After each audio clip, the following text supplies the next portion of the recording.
বর্তমানে বিশ্বব্যাপী ওবিসিটি ছড়িয়ে পড়ছে মহামারীর মতো এবং দেশেও ওবিসিটিতে আক্রান্তের সংখ্যার গ্রাফ ক্রমশ ঊর্ধ্বমুখী। সম্প্রতি এই নিয়ে উদ্বেগ প্রকাশ করেছেন প্রধানমন্ত্রী নরেন্দ্র মোদীও, তবে পাশাপাশি কিছু পরামর্শও রেখেছেন দেশবাসীর উদ্দেশ্যে। তারপর বহু অভিনেতা অভিনেত্রী এই নিয়ে কথা বলেছেন। তবে এই ক্ষেত্রে যে বিষয়টা পরিষ্কার রাখা খুব দরকার সেটা হলো এই সমস্যাটা কিন্তু পুরোটাই খাদ্যাভ্যাসের। ওষুধের প্রতি আমাদের ভূমিকাটা এর ক্ষেত্রে যতটা না বেশি, তার তুলনায় আমাদের রোজের খাদ্যাভ্যাস, রোদের খাদ্য তালিকাটা কিন্তু বেশি ম্যাটার করে। তো সেই সবটা নিয়ে আজকে কথা বলবো যে কোন খাবারগুলো এর পেছনে দায়ী এবং একই সাথে ওজন নিয়ন্ত্রণে রাখতে গেলে কোন কোন খাবার আমাদের সাহায্য করতে পারে, সেই সবটা নিয়ে কথা হবে। এই মুহূর্তে আমার সঙ্গে উপস্থিত রয়েছেন পুষ্টিবিদ মিতা শুক্লা। প্রথমে আপনাকে এস নিউজের পর্দায় স্বাগত ম্যাম। আমি শুরুতে যেটা জানতে চাইবো যে আমরা কম বেশি ছোট থেকে এটা শুনেছি যে মা ঠাকুমাদেরকে বলতে যে বাচ্চারা একটু মোটা সোটা না হলে কি ভালো লাগে দেখতে। তার মানে এই যে গোড়াতেই এই কথাটা বা এই গোড়াতেই কি গন্ডগোলটা রয়েছে বলা যেতে পারে, কি বলবেন? না, আমাদের সবসময় দেখা উচিত যে একটা বাচ্চাও যখন জন্মায় আমাদের সবসময় দেখা উচিত তার হাইট ওয়েট অনুযায়ী তার মানে ঠিক মতো লাগছে কিনা তাকে, সেটা যদি তাকে যদি মনে হয়, কেননা একটা মানুষ যদি সে অনেকটা লম্বা হয়ে যায় এবং তাহলেই তার যদি নর্মাল ওয়েটেও থাকে তখন তাকে কি বলবো, কি রোগা দেখাচ্ছে, এটাই তখন আমরা বলি। সুতরাং সেটা আমার মনে হয় না কোনো মাপকাঠি। আমার মতে হলো প্রত্যেকটা সময় আমাদের ঠিক দেখতে হবে যে বাচ্চাটারও ক্ষেত্রে তার হাইট অনুযায়ী তার ওয়েট এবং তার বয়স অনুযায়ী তার ওয়েটটা ঠিক আছে কিনা। ঠিক আছে, তো এখন সেই অনুযায়ী আমাদের খাওয়া দাওয়াগুলো করতে হবে। তো একদম বাচ্চার ক্ষেত্রে তো সেটা কিছু বলবার নেই, কিন্তু লাইফস্টাইলটাই আজকে এমন হয়ে গেছে যার ফলেই আমাদের দেখতেই পাচ্ছেন এবং আপনারা বলছেন যেটা, যে আজকে ওবেসিটিতে ছেয়ে গেছে আজকে সারা পৃথিবী, নট অনলি আমাদের দেশ, সারা পৃথিবী আজকে ছেয়ে গেছে। একদম। তো এই ক্ষেত্রে যেটা জানতে চাইবো যে কোন কোন খাবারগুলোর পেছনে মূল কারণ এই ওবেসিটি বা ওভারওয়েটের ক্ষেত্রে যদি বলেন। দেখুন, প্রথমত যেটা বলবো সেটা হচ্ছে আমরা আজকে অ্যাভেলেবিলিটি অফ আউটসাইড ফুড এটা খুব বেড়ে গেছে। একটা ফোন করব, আমি সঙ্গে সঙ্গে বাড়িতে আমার কাছে খাবার চলে আসবে। আমরা কিন্তু এই জিনিসগুলো কখনো আমাদের ছোটবেলায় দেখিনি। আজকের বাচ্চারা কিন্তু জন্ম থেকেই সেইটাই তারা অভ্যস্ত হয়ে গেছে, তাই না? তারা জানে বাবা মাকে বললে একটা ফোন করে দেবে, তার জন্য তাদের কিচ্ছু কষ্টেরও দরকার নেই, শুধু খাবারটা বাইরে থেকে আসবে, খুলবে, খাবে। এই যে জিনিসটা হয়ে গেছে না এখন, এই যে আপনি বললেন এক্ষুনি যে কোন খাবারে বেশি থাকে, কোন কোন খাবারগুলো আমাদের খাওয়া বারণ, যে জিনিসটা আমি পাচ্ছি বাইরে থেকে আমার কোনো ধারণাই নেই তাতে কতটা তেল আছে, নট অনলি তেল, তাতে কি ধরনের তেল তারা ইউজ করেছে, মানে মুখরোচক করবার জন্য তার ভেতর তারা আর কি ইউজ করেছে আমরা কিন্তু কিচ্ছু জানি না। এবং আজকে আমরা বলছি ট্রান্সফ্যাট, বাড়িতে বলছি মাছ ভেজে বেশি তেল ইউজ করো না, সেই তেলকে ফেলে দিও, তেল ভাজা তেল রেখে দিও না। বাইরে কি আপনার জন্য সবাই সব কিছু তাই করছে? সুতরাং এইগুলোই কিন্তু হচ্ছে আমাদের শরীরকে খারাপ করার জন্য একটা বিশেষ একটা উদাহরণ। একদমই ঠিক। এবং এই ক্ষেত্রে আমরা যেহেতু ওভারওয়েট নিয়ে কথা বলছি, ওভারওয়েট বলি বা স্থূলতাটা বাইরে থেকে দেখতে হয়তো একটা সমস্যা, কিন্তু এই সমস্যার পেছনে আর কটা সমস্যা বাসা বেঁধে থাকতে পারে বলে আপনি মনে করেন, সেটা যদি একটু জানান সবাইকে। আজকে আপনি দেখতে পাচ্ছেন এই যে ওয়েট যে পুটন আমরা করে ফেলছি, ওয়েট যে আমাদের বেড়ে যাচ্ছে, এর ফলে আমাদের কি হচ্ছে, আমাদের প্রথমত হচ্ছে আমাদের সুগার যেটাকে বলি ব্লাড সুগার একটা নর্মাল রেঞ্জে থাকে, কিন্তু যেই মুহূর্তে আমাদের ওয়েট বেশি হয়ে যাচ্ছে, শরীরে ফ্যাট বেশি জমছে, প্রথমত তখন হচ্ছে ইনসুলিন সেন্সিটিভিটি, মানে হচ্ছে ইনসুলিনটার রেজিস্ট্যান্স হয়ে যায়। অর্থাৎ বডিতে ইনসুলিন রেজিস্ট্যান্স হলে ইনসুলিনের ঠিকমতো ইউটিলাইজেশন হচ্ছে না বডির মধ্যে, তার ফলে প্রি ডায়াবেটিক পেশেন্ট এবং ডায়াবেটিক পেশেন্টের নাম্বার কিন্তু অনেক বেড়ে যাচ্ছে। দ্বিতীয় কথা, আজকের দিনে আমি জানি না আপনারাও আপনাদের ছোটোবেলায়, আমরা তো জানতামই না ফ্যাটি লিভার কাকে বলে। আজ কিন্তু it's a very common word হয়ে গেছে ফ্যাটি লিভার, এবং আপনি যদি দেখেন 20 জনের মধ্যে 2 জনের ফ্যাটি লিভার রয়েছে। মানে এইটা সার্ভে করে দেখা যাচ্ছে, মানে কি সাংঘাতিক টাইপের একটা জিনিস হচ্ছে এখন। এছাড়া বহু রকমের আরও রোগ রয়েছে যেগুলো আমরা দেখতে পাই যে আমাদের এই ওভারওয়েট রিলেটেড। তারপরে তো রয়েছে যে একটা রেসপিরেটরি ডিস্ট্রেস, আমি চলতে ফিরতে গেলে আমার অসুবিধে, এইগুলো তো রয়েছেই, পরে তো একের পর এক চলে আসবে। এই প্রবলেমগুলোকে ওভারকাম করার জন্যই বা এই প্রবলেমগুলো যাতে না আসে সেই জন্যই কিন্তু আমরা প্রথম থেকে বলে রাখি যে একটা ব্যালেন্স ডায়েট খাও, কখনোই তোমার নিজের ওয়েটকে তুমি এইভাবে বাড়তে দিও না। একদমই। এই জায়গাতে যে প্রশ্নটা আসে, বর্তমান সময় আপনি কিছুক্ষণ আগে লাইফস্টাইলের কথা যেহেতু উল্লেখ করছিলেন, সবাই এখন খুব কর্মব্যস্ততার মধ্যে রয়েছেন, বাইরে বেশিরভাগটা সময় কাটে, ছেলে মেয়ে থেকে শুরু করে বর্তমান জেনারেশনের বিশেষ করে। তো তাদের ক্ষেত্রে এই যে খাওয়া দাওয়াটা কন্ট্রোল করাটা একটা বিশাল বড় ব্যাপার হয়ে যায়, যে সকাল থেকে উঠে কি খাবো আর রাতের বেলায় গিয়ে কি কোন খাবার দিয়ে শেষ করব, এটা একটা মানে বড় কনফিউশন। তো সেই জায়গাতে একদম সাধারণভাবেই যদি বলেন যে কোন কোন খাবারগুলো খাদ্য তালিকায় রোজে রাখলে আমার ওজনটা একটা নিয়ন্ত্রণে থাকবে।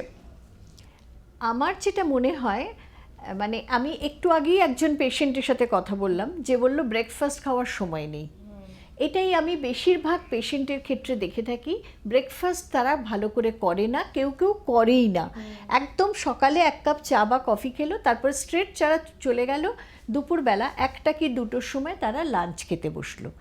তার মানে কি হচ্ছে, তাদের কতটা গ্যাপ হচ্ছে, হোল নাইট তারা কিছু খায়নি, তারপর শুধু 1 কাপ চা বা কফি খেলো, তারপর তারা দুপুরবেলা খেলো।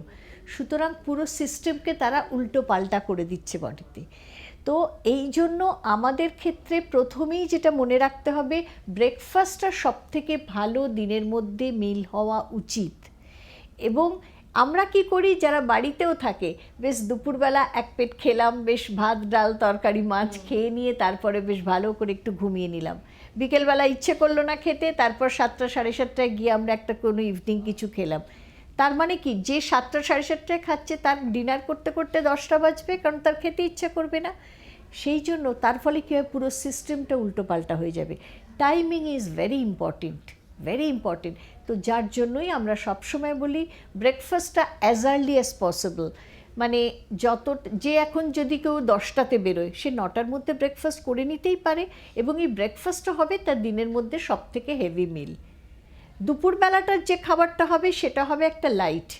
আপনি যদি মানে আমাকে বলেন যে কি খেতে পারে সকালবেলা, আমি তাহলে বলবো ভাত খেয়ে বেরো। লোকে অফিস যাওয়ার ক্ষেত্রে তো ভাত খেয়েই বেরিয়েছে, বিরাট অসুবিধে তো কিছু নেই। আবার দুপুরের টিফিনের জন্য বাড়ি থেকে 2টো রুটি বা কোনো কিছু একটু করে নিয়ে যাওয়াই যায়। একটু সুজির উপমা করে নিয়ে গেলাম, বা চিড়ের পোলাও করলাম, এগুলো বিরাট কিছু লাগে না কিন্তু করতে, কারণ বাড়ির লোকরাও তো সেটা খাবে। সুতরাং এটা শুধু তার জন্যই হচ্ছে সেটা নয়। আবার বিকেলবেলা সামান্য কিছু একটু ফাইবার রিচ ফুড, যেমন আমরা ছোলা সেদ্ধ খেতে পারি, ঘুগনি মটর সেদ্ধ খেতে পারি, কিংবা গ্রিন মুগগুলো থাকে, আমরা অঙ্কুরিত ছোলা যেগুলোকে বলি, এইগুলোকেও আমরা অঙ্কুরিত করে খেতে পারি। এবং তারপর ডিনারটা অ্যাজ আর্লি অ্যাজ পসিবল। এবং সেটা যদি এখন যেটা ট্রেন্ড আসছে যে না আমাদেরকে 6:30 থেকে 7টার মধ্যে খেতে হবে, এটা সত্যিই সকলের পক্ষে সম্ভব হয় না।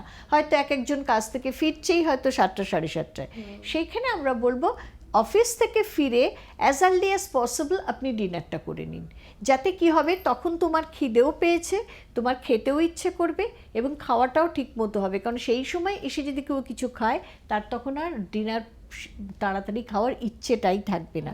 এবং রাতে শোয়ার আগে যে দুধ খেতে পারে 1 কাপ দুধ খেয়ে নিল, বা এই রকম জাতীয় কিছু একটা খেয়ে নিল, লাইট কিছু নিয়ে শুয়ে পড়লো। এইভাবে যদি তার লাইফস্টাইলটাকে চেঞ্জ করে, আর হচ্ছে একটু লাইফস্টাইল মডিফিকেশনের মধ্যে আরেকটা যেটা হবে, আমার শরীর চর্চা, যেটাকে আমরা বলি মর্নিং ওয়াক বা এরকম জাতীয় কিছু, যেটার মর্নিং ওয়াকটাকে আমরা সবথেকে গুরুত্ব দিই। কেন? যে এর কোনো সাইড এফেক্ট আমরা পাই না, এই জন্যই আমরা মর্নিং ওয়াকের দিকে এতটা নজর দিয়ে থাকি। একদমই তাই। আপনি কিছুক্ষণ আগেই উল্লেখ করছিলেন রাতের খাবারের সময়টা, এই নিয়ে আমাদের প্রধানমন্ত্রী পরামর্শে রেখেছেন এই কথাটাই, যে রাতের খাবার সন্ধ্যের আগে খাবার জন্য।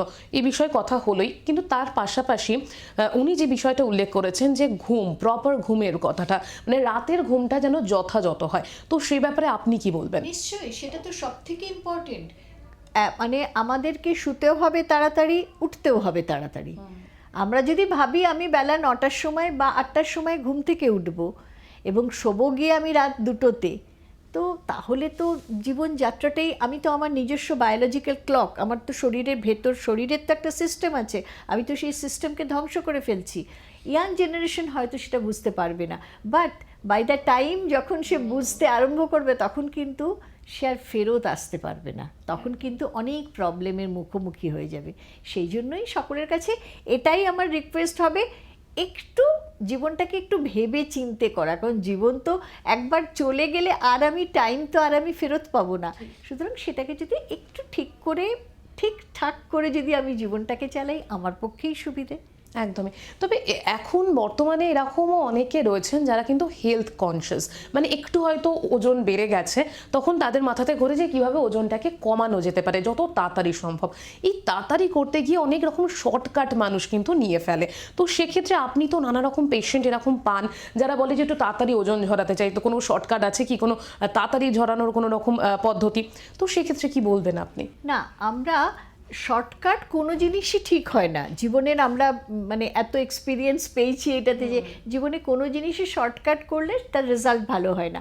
কিন্তু স্টিল আমি বলবো, এখন আমার কাছে যখন একটা 112 কেজি ওজনের একজন ছেলে বা মেয়ে যখন এলো, তখন আমি যদি তাকে বলি আস্তে আস্তে, সে তখন একটু ফ্রাস্ট্রেটেড হয়ে পড়ে।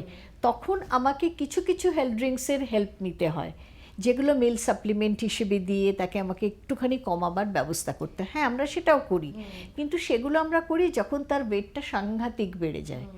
কিন্তু ওয়েটটা যদি 10 কেজি, 12 কেজি বা 15 কেজির মধ্যে থাকে, তখন আমরা এরকম কোনো ডিসিশন নিই না, জেনারেলি আমরা করি। কিন্তু শর্টকাট বা কোনো জিনিসের সাহায্যে আমরা নিউট্রিশনিস্টরা কখনোই সেটাকে করি না।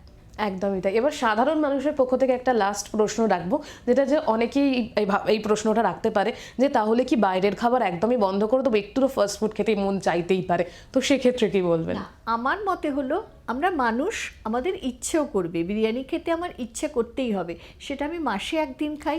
কিন্তু এটা যদি আমার উইকেন্ডে হয়ে থাকে, সেখানে আমি বলবো না, কারণ উইকেন্ডে হলে কিন্তু সারা সপ্তাহের পুরো ব্যালেন্সটা চলে যাবে। সেই জন্য মাসের মধ্যে একদিন, তাও যদি যার ওয়েট নর্মাল।